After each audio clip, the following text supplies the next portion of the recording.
Scott Pape, the Barefoot Investor, is a great champion for helping Australians manage their financial well-being. He volunteers his time to support Australians in financial distress, lobbies governments to support better financial literacy for our kids. Very passionate and proud father of four who lives on his farm in country Victoria, where I'm talking to him from today. Pape, thanks for joining me for a second time. It's the first time I've circled back around to a guest on this podcast for a second time. I love catching up with you. I really appreciate you joining me today. Thanks, Darcy. Now, the cost of living crisis, I want to start there, Pape. It's real. Can you give a sense of just how tough it is out there for the average person today? Well, that's a really interesting point. What is the average Australian? I mean, we saw with the phase 3 tax cuts, people on $200,000 a year are saying, we're doing it tough. Everyone's doing it tough.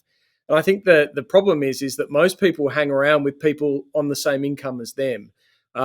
I've got a bit of a unique insight because I actually help people who are really struggling. So single parents, people who have, you're in lots of debt. And, often I'll sit there and talk to them about a budget where we're trying to make $10 stretch. We're talking about, putting food on the table for their kids. So I guess the insight for me is when I hear about the word cost of living, what I think of is housing, right?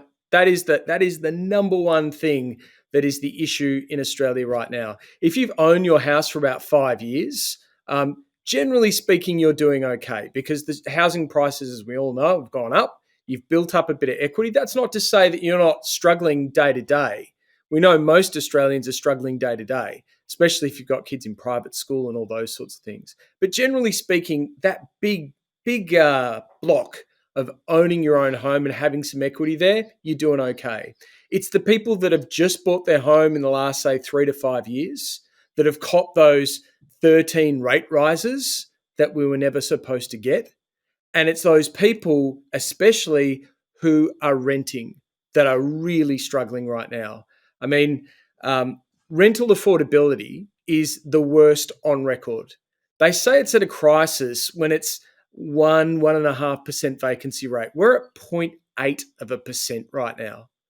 So if you're a single parent or if you're earning the average income, and what we are finding, I was reading a report that basically said there's almost zero properties that are considered affordable for the lowest income, the lowest 30% income. So if you're in that situation, that is where cost of living is really biting. If you're a single mum and you've just been told that your rent's going up $200 a month, that is a crisis. That is what we're seeing. Yeah. So for me, if I'm looking at the cost of living, I think housing, and I don't think either political party really has an answer to that. And if they don't have an answer to that, it means it's just going to keep going the way it's going. They won't look at tax breaks, negative gearing, and the capital gains tax discount, which favours rich people like you and me, Das. So I'm talking against my own book here, but I find it strange that we are basically favouring investors versus young people getting to their first home. I think there's a lack of supply. And Pape, you look at coming out of COVID, for me, the divide has never been bigger. The top 1% of wealth in the world now own more than the next 50%. And if you had money going into COVID, you've made more money. And just seeing that has got bigger and bigger, as you said, someone who's now not got a possibility to rent a house and has got no margin for error. And then you've got the elite wealth that have got this obscene amount of wealth. I mean, how big a problem is that in your mind? I mean, when you talk about we are the 1%. Australia, according to Credit Suisse, is the wealthiest nation on earth, right? We are the lucky country, but we're also the lucky country where 3.7 million households don't have enough money for food on the table. We are also the country where you've got anyone under the age of 30 and living in a capital city has basically given up trying to buy a house, especially if you live in Sydney. We live in a country where probably the most important workers, so teachers, nurses, police, fireys, they can't afford a home in a capital city without overextending themselves and really stressing themselves out. Some of the toughest emails I get are from people who did the right thing. They saved, they bought a house, and now they've just copped these rate rises, and they're really struggling. As you and I talk about, Das, for many years, you buy a house, you get married, and you have kids. It's a very expensive time. It's a very stressful time in your life. So I just kind of feel it's not really the 1%, because by living in Australia, owning a home, you are in the 1% anyway. It's really that generational divide of people that have that are priced out of the property market or are in the property market right now and are overextended. That's for me where the divide happens. And I think Australia is becoming a very uneven country, and I don't think this is going to bode well for this country going forward. Yeah, I think it is good context to have that perspective of being in the 1% and being in that fortunate position, but wanting to have this conversation, maybe to that sense of empathy that is out there at the moment. I know this is a hard question to answer, but I like asking it of you, and I'm not sure there's an easy answer to it. But how much Yeah. is enough money, Pape? You've got access to do things that could make you 5 times as wealthy if you really wanted to be, but you make choices to live a balanced life, and I like talking to you about that. How much do you think is enough money for someone to live a healthy and happy life? Well, generally, it comes back to what I said. Most people only hang out with people who earn the same amount of money as them or more. There's a saying that if Bill Gates woke up and only had Oprah's wealth, he'd jump out the window. So it's all relative. It's the people that you hang out with. Yeah, I'm kind of lucky in that I live on this farm. A lot of my work deals with people who are really struggling. So for me, it's a real reality check and a gratitude check of just how lucky I am, because I am dealing with people who are really struggling. I think it's different for everyone. I think it's a lot less than you think. However, that whole money doesn't buy happiness is true beyond a certain level. But I can tell you the people that I deal with that are being necked with a couple of $100 extra rent from their landlord, that's miserable. That is misery. And if you're a young couple and you're looking at, you're going to auctions every weekend and you're seeing prices just bit out of your control, that's miserable. So for me, I think, the idea for me of the lucky country is that I can buy a house that I can afford, that I don't have to, get myself into serious debt for, and that I can live a good life and contribute to society. So that figure is going to be different. It's said that beyond $70,000, it doesn't increase your happiness, but I think you really need to have. For me, it's about security. So if I've got a house that I like, it may not be the biggest house, it may not be the Kardashians, you name it, but if it's my little house and I can afford it, and I can afford to take time off work, and if I can choose to do a job that I enjoy doing, and I have time to go to my kids' footy game and all those sorts of things, any money beyond that, as you and I know, isn't going to make you any happier. And you and I both know people that are very wealthy that aren't the happiest. So for me, it's all about financial security.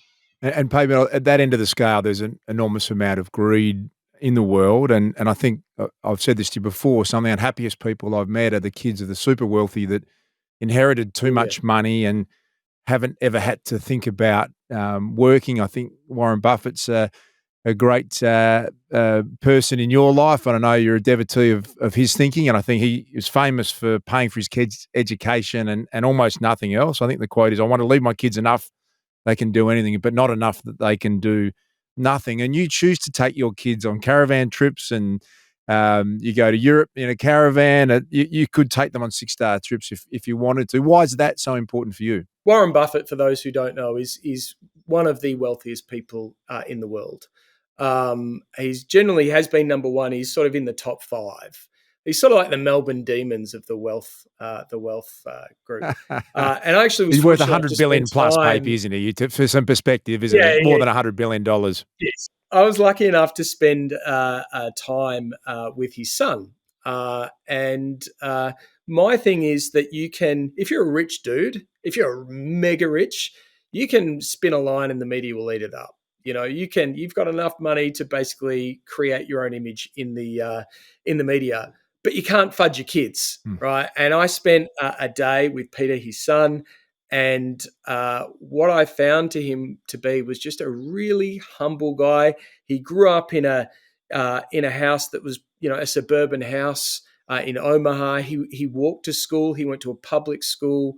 He was just a genuinely lovely, very centered guy. And as you and I both know, I've dealt with a lot of trust fund kids, and they are some of the most screwed up people you know.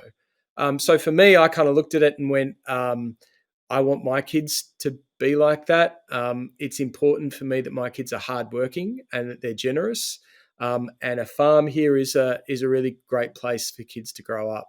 But again, I'm the first to say that I'm very privileged as well. I've been able to give my kids experiences that other kids can't.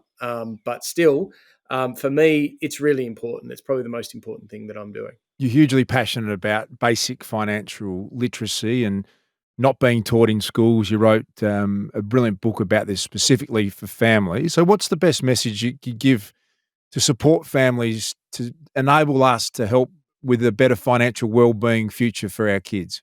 You know what I think is really interesting? As those rate rises have gone up, I get hundreds, if not thousands, of letters from people, and I can feel the stress that people have, because we all know that the Reserve Bank said just go out and borrow, it's fine, rates aren't going up, and then bang, bang, bang, bang, all these rate rises came up, and no one was expecting it, and so there's a lot of stress in households right now. And so the thing that I have been reflecting on is often what we want to do is hide our kids from those stresses. We don't want them to know that mum and dad are worried about money or are anxious. And of course, it's got to be age appropriate. But I think having those real conversations with your kids is actually really important. Once they sort of older primary school, but certainly high school, talking about what's going on, letting them see how you are resilient and how you're overcoming them. That's the sort of because the thing is you can't hide it from the kids. They know when things are tough. So for me, it's having those conversations. You may not want to bust out your credit card bill and show them or anything, but just giving them an understanding of what it's like to live through this period of time where, arguably we've got some of the most indebted households in the world. We're really struggling, a lot of families. I think that is something that will stick through with kids. That's something that they're going to learn. But again, for me, just in those sort of younger years where the concrete's still sitting on their personality, that idea of working hard, doing jobs, and giving, understanding that they're doing pretty well, and that's why that food bank thing that I spoke about. I love giving the food bank because it's really tangible for kids. They know what it's like when they haven't eaten, when they've missed breakfast, they get a rumbly tummy, and the chances are that a couple of kids in their classroom haven't had breakfast. If we've got 3.7 million households that are kind of struggling to put food in the fridge, there's a fairly good chance my kids go to a local public school that there's a couple of kids there. And they really understand that. So just building that empathy and that hard work, that's all we want. We just want our kids to be hardworking and generous. Yeah, I love how you simplify that, and it's true, isn't it? Putting that into practice and trying to teach empathy is something that we can think about. I think about the share market as a pretty complex thing at times, Pape. It's your world, you know it really well. For a lot of us, it's hard. How do you start? Where do you get the knowledge to even, I suppose, start investing? Should everyone in your mind that can save a few dollars be investing in the share market in some way? I'll backtrack there and say that I think it's deliberately confusing. And I think it serves an entire industry called the superannuation industry for you to think that and to not think about your super fund and not even think about it until you're 55 or 60. They would really like it that if you just paid no attention to it. So they could just, they could charge you as much as they can. They don't want it. They don't want you turning up to the meetings and asking why you're spending money on this, that, and the other thing. So for me, the first question is you are already an investor. If you've got superannuation, you're already an investor, whether you like it or not. If you're working, you've got super. Now, one of the things that you find, a lot of the stuff you read in the newspapers and on TV are from financial advisors or wealth companies, and they'll say you got to have $1 million to invest. You got to have $2 million, to retire, or you're going to end up, chomping grass out here like a sheep. I had a look at it, right, and I did the figures, and what I found was the average retirement balance for a man in Australia. The median, which is the midpoint, is $211,000. The median retirement balance for a woman is about $158,000. So that is middle Australia, right? But here's the thing: those people don't get to spend that $211,000 or $158,000 because the majority of them have still got debt. So they've got to take that money and they've got to pay down their debt, which we know has quadrupled over the last, 20 years. Household debts have. So for me, I'm just focusing on the young people who are going into work now, saying you really need to pay some attention to your super and to your savings, because a little bit of effort there can literally change your life as you get older. Again, I love the simplicity of the message, and you teach families a lot about that, isn't it? Spending less than you earn, and living within your means, and a happiness that comes with not necessarily having to keep up with the neighbours, as we talk about a lot. Do we need to teach governments the same, Paper? You and I live in a city, called Melbourne. You're slightly out of town on the farm, but you look at the debt levels that Victoria has accumulated, record numbers, the combined totals of other states combined. I'll get the number wrong, but $370 billion worth of debt, I think last time I had a look, or thereabouts. As someone who knows this space well, should we be alarmed that our governments have borrowed at that level, or is it okay? Look, I try not to get into politics. So for me, I guess the best analogy I can give you, right, is that this paddock behind me, right, I can have, I don't know, let's say that's 20 acres behind me, right? I can have 20 sheep in there and do pretty well. And I can keep putting sheep in there and earn more and more money. But the problem is eventually I'm going to have not enough grass there and people are going to be unhappy. It's a similar thing with what's going on with government debts and the population growth that we're having right now. For me, though, what I focus on is the things that I can control. I can't control the Victorian state debt, which does worry me. I can't control what politicians do. I will say that the difference between, say, America and, where, TikTok, Instagram, we're all get all these gurus from America, and we often don't see the difference between Australia and America. The big difference with Australia is in America, the government's got all the debt. In Australia, we have all the debt. It's our households that have all the debt. So for me, I'm just focusing on the things that I can control, and that is I have no control over the government. They do some pretty silly things. But for me, it's more about what can I do for my family to make sure that we've got enough. And Popey, I'll go back to the sort of social divide again for me, which I find sort of scary, that if people have next to nothing, you do become desperate. And if you have no sense that there's hope to find your way out of it, and the numbers you just articulate, 3.7 million households who are struggling with their food bill, that's a crisis on every level in a population size of the country that we live in Australia.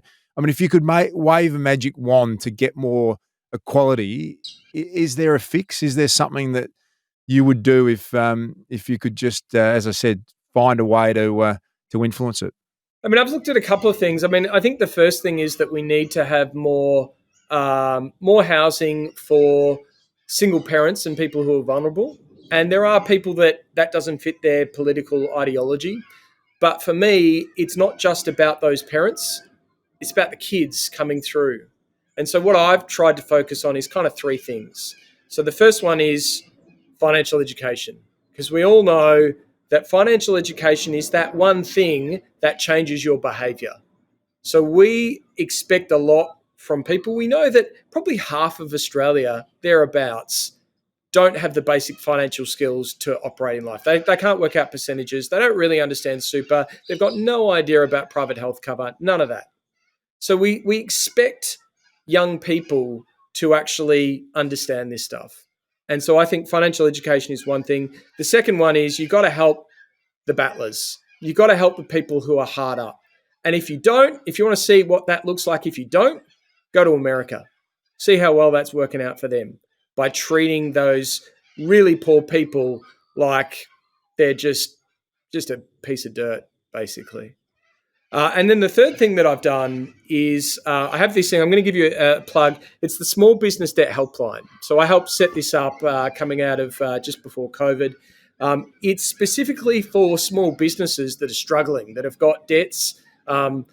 We all know, you and I are both small business owners, hard-working people. They're not doing it to earn millions of bucks. They're doing it because they're passionate. It's generally a family business. Generally, banks don't lend to small businesses. What they'll do is they'll just say, well, we'll borrow against the house. We'll borrow against your assets. And so they end up getting into a lot of trouble. So if there are people that are struggling, that are watching or listening right now, that are small business owners that are feeling the pinch, there is help at hand. It's called the Small Business Debt Helpline, something that I'm really proud of that we helped set up. It's 1-800-413-828. That's 1-800-413-828. And again, I'm a financial counsellor. Anyone who's struggling with their debts, feeling out of control, don't do it alone. Call 1-800-007-007.